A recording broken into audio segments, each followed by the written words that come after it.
and unfavorable by 7.90% against budget. Net income decreased by 10.05% against previous period and unfavorable by 25.46% against budget. Net income per unit decreased by 14.56% against previous period and decreased by 21.60% against budget. Depreciation increased by 2,058,305 against previous period.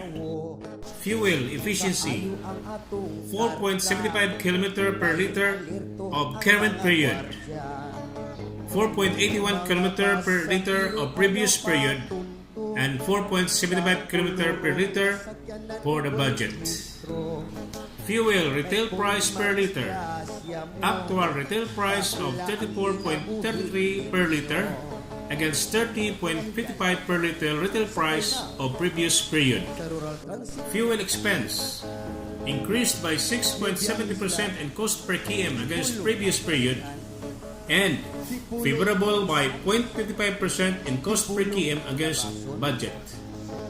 Oil expense increased by 14.29% in cost per km against previous period and favorable by 20% in cost per km against budget.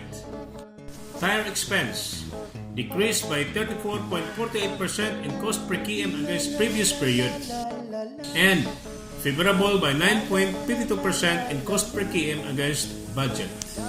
Spare parts expense increased by 0.51% in cost per km against previous period and favorable by 16.6% in cost per km against budget. Kay hamugaway og limpyo pa, litihan barato na.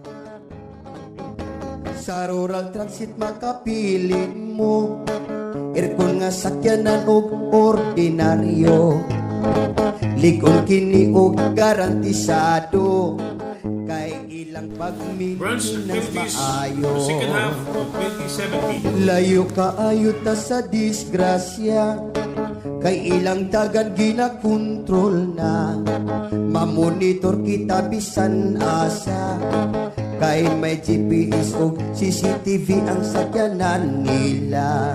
Driver nila og mga konduktor, maabi-abihon ug mapahiyomon sa imong biyahe.